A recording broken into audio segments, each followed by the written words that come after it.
अब आपको समझ में आ गया लिक्विडिटी रीड कैसे करना है। इस वीडियो में मैं आपको बताने वाला हूँ कि एक सिंपल गोल्ड स्ट्रैटेजी आप कैसे यूज़ कर सकते हो लिक्विडिटी वाला कंसेप्ट यूज़ करके। अगर आपने अभी भी मेरा लिक्विडिटी वाला वीडियो नहीं देखा है, आप उसको ज़रूर देख लेना, उसको लिंक आपको मिल जाएगा एंड उस वीडियो को देखने के बाद ही आपको ये स्ट्रैटेजी समझ में आएगी। तो make sure that you go watch that video first and then continue in this video. Now इस वीडियो में मैं आपको एक गोल्ड की सिंपल स्ट्रैटेजी बताने वाला हूँ जो मैं बहुत टाइम से यूज़ करते आ रहा हूँ। मैंने इस स्ट्रैटेजी को यूज़ करके बहुत सारे फ्री सिग्नल्स भी दिए हैं मेरे टेलीग्राम पे एंड अगर आपने मेरा फ्री टेलीग्राम ज्वाइन नहीं किया है, आप उसको डिस्क्रिप्शन में लिंक यूज़ करके ज्वाइन कर सकते हो। वहाँ पे मैं बहुत सारे फ्री सिग्नल्स देता हूँ, हफ्ते में कम से कम 1 से 2 सिग्नल दे ही देता हूँ। So make sure you don't miss out on that part. Without wasting any time charts पे चलते हैं, स्ट्रैटेजी को समझते हैं। सो गाइस, ये जो स्ट्रैटेजी है ये सिर्फ और सिर्फ गोल्ड में काम करेगी एंड सिर्फ और सिर्फ लंदन सेशन में काम करेगी। सो इस स्ट्रैटेजी के ऊपर हम लोग और डिटेल में बात करते हैं। तो इसके ऊपर हम सिंपल सा क्राइटेरिया यूज़ करेंगे। हम जो है एशिया सेशन को एनालाइज करेंगे। इसमें 3 सेशंस को हमारे को ध्यान से देखना है। यहाँ पे अगर आप देख सकते हो, ये मैंने इंडिकेटर लगाया हुआ, ये मेरा खुद का बनाया हुआ इंडिकेटर है।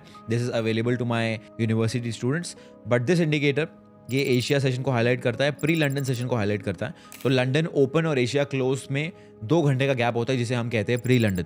सो प्री लंदन का हाईलाइट हो गया और ये हमारा एंट्री विंडो है। सो इसमें हम सिर्फ और सिर्फ लंदन सेशन के पहले 1 घंटे में एंट्री लेंगे। अगर पहले 1 घंटे में एंट्री नहीं मिलती है तो हम एंट्री नहीं लेंगे। बहुत सिंपल स्ट्रैटेजी है, इसको ध्यान से देखना। ओके, सो यहाँ पे अब बेसिक सा इसको एग्जांपल लेता हूँ मैं यहाँ पे, ठीक है। तो इसमें बहुत सिंपल क्राइटेरिया ये है कि एशिया सेशन का जो हाई या लो है उसका लिक्विडिटी स्वीप होना बहुत ज़्यादा ज़रूरी है। तो प्री लंदन में एशिया हाई या एशिया लो जो है वो स्वीप करना बहुत ज़्यादा ज़रूरी है प्राइस का। अगर प्राइस ने उसको स्वीप नहीं किया है, there a very high chance London session जो है ज़्यादा अच्छा खास मूव नहीं देगा। तो यहाँ पे एक बहुत अच्छा एग्जांपल है हमारे पास। तो यहाँ पे जैसा आप देख सकते हो, ये एशिया हाई ये है, एशिया लो ये है। अब जैसा कि यहाँ दिख रहा है, एशिया लो जो है वो यहाँ पे स्वीप हो चुका है। अब बिकॉज एशिया लो स्वीप हो चुका है, this a very obvious thing that अगर लिक्विडिटी स्वीप हुआ है दैट मीन्स एक बड़ा मूव आने वाला है। सो उस सेम कंसेप्ट को यूज़ करके यहाँ पे हम एंट्री लेंगे। तो this is going to be our entry. Why this is going to be our entry कुछ मिनट में बताता हूँ। तो स्टॉप लॉस हमारा ये रहेगा एंड हमारा टारगेट रहेगा सिंपल 1:2। तो जैसा कि आप देख सकते हो ये हमारा एंट्री है and as you can see here this trade gracefully hit R TP and then of course उसके बाद और बहुत सारे पिप्स का मूव दिया था प्राइस से। पर इसके पीछे का मैं लॉजिक आपको समझाता हूँ। First very simple logic is that Asia low has been swept. Asia low का प्री लंदन में स्वीप हो गया। सेकेंड थिंग, अब स्वीप हुआ है तो मूव आना जरूरी है। अब मूव आने के लिए हमें एक एंट्री मॉडल की बहुत ज़्यादा सख्त ज़रूरत है। सो यहाँ पे एंट्री मॉडल बहुत सिंपल है। लंदन ओपन होने के बाद कभी भी आपको अगर एक बुलिश ब्रेक ऑफ स्ट्रक्चर या बेरिश ब्रेक ऑफ स्ट्रक्चर मिल रहा है आपके बायस के हिसाब से, चाहे उस दिन आप बुलिश जा रहे हो या उस दिन बेरिश जा रहे हो, उसके हिसाब से अगर आपको ब्रेक ऑफ स्ट्रक्चर मिल रहा है तो उस ब्रेक ऑफ स्ट्रक्चर की बेसिस पे आप 5 मिनट के टाइम फ्रेम पे एंट्री ले सकते हो। जैसे कि आप देख रहे हो यहाँ पे मुझे ब्रेक मिला है स्ट्रक्चर का। ब्रेक ऑफ स्ट्रक्चर को अगर आपको बहुत कॉम्प्लिकेटेड लग रहा है, बहुत सिंपल है।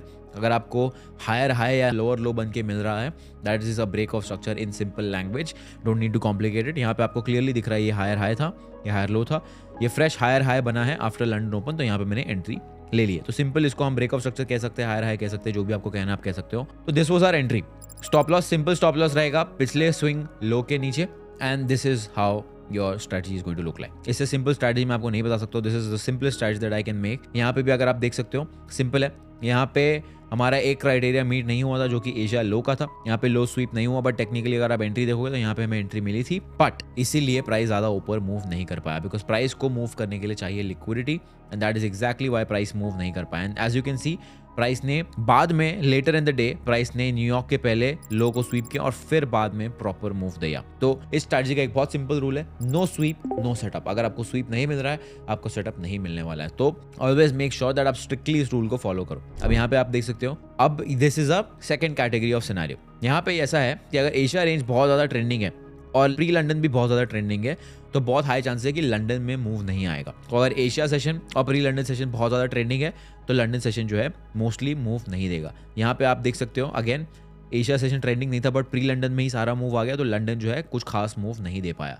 सो let's go through some more examples. यहाँ पे अगर आप देखो यहाँ पे भी सेम सिनेरियो, एशिया ट्रेंडिंग था, प्री लंदन जो है ट्रेंडिंग नहीं कह सकते इसको, नॉन डायरेक्शनल था, बट टेक्निकली यहाँ पे if you would have entered here with the stop loss of this would still be a profitable trade eventually. But ठीक है, इसको हम ट्रेड की तरह काउंट नहीं करेंगे, this is not the best scenario. और थोड़ा एग्जांपल्स मैं आपको समझाता हूँ तो आपको डिटेल में समझ में आएगा। So this looks like a good example but again इसमें स्वीप नहीं मिला। So you can call this a low probability setup. यहाँ पे आपको दिख रहा है कि एशिया सेशन ट्रेंडिंग है, यहाँ पे स्वीप नहीं मिला है बट यहाँ पे ब्रेक ऑफ स्ट्रक्चर हमें मिल गया this could have been your entry with a stop loss of this and a target of 1:2. So this was a low probability setup, but again still London continuation. So इसको setup को मैं कहता हूँ London continuation, इसलिए मैंने आप देख सकते हो इसके लिए एक स्पेसिफिक इंडिकेटर भी बनाया हुआ है, London continuation strategy.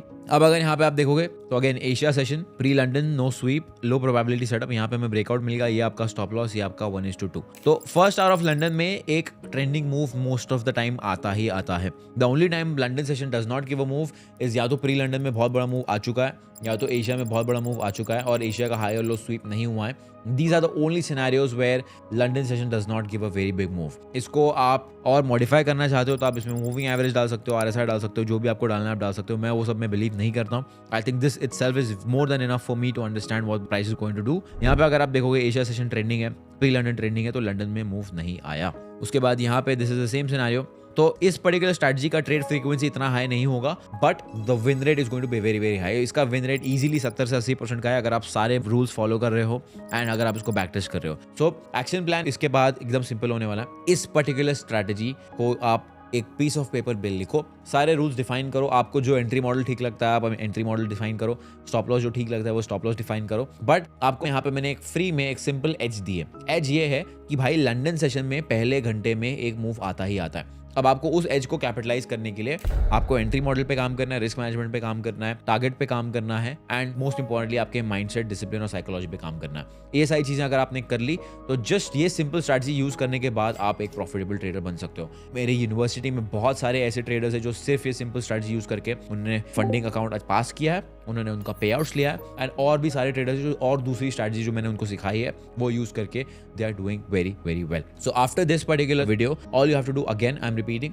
Right down the rules as per your requirement, as per your criteria and उसके बाद जाके उसको टेस्ट करो. पिछले एक साल के डेटा पे टेस्ट करो कि ये काम भी कर रहा है या नहीं कर रहा है एंड 90% चांस है कि वो काम करेगा बिकॉज आपका एज यहाँ पे सही है.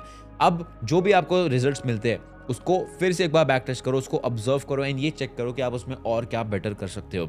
इफ़ यू सी कि मंडे को अच्छे ट्रेड्स नहीं मिल रहे देन मंडे को निकाल दो and then see your win rate. Maybe अगर आप मंडे को सबसे ज़्यादा लॉसेस कर रहे हो, अगर आप मंडे को निकाल देते हो and let's say you consider Monday as a no trading day and Monday हट जाता है and if 80% of your losses were on Monday then your win rate will go even higher. So back testing के बगैर आप profitable नहीं बन पाओगे. ये मैंने आपको स्ट्रैटेजी फ्री में दे दी है, भले ही दे दी है, बट अगर आप इसको टेस्ट नहीं करोगे आपको ना तो उसके ऊपर कॉन्फिडेंस आएगा क्योंकि ये आपको मैंने दी है. जब तक आप इसको खुद टेस्ट नहीं करोगे you will not be confident on this strategy. So 90% of the people that are watching this will not put in the right efforts, will not practice this strategy and that is exactly why they will not be profitable. So if you think you are the 10%, what you need to do is make sure आप इसको discipline से, जो मैंने आपका action plan दिया उसको discipline से follow करो, इसको बैक टेस्ट करो and then only start trading. Just because मैंने आपको बता दिया अगले दिन से आपको रियल अकाउंट लेके इसको ट्रेड नहीं करना है. Yes you can trade on a demo account, you can see it for forward testing, but most importantly follow the action plan, be discipline and you shall be a profitable trader.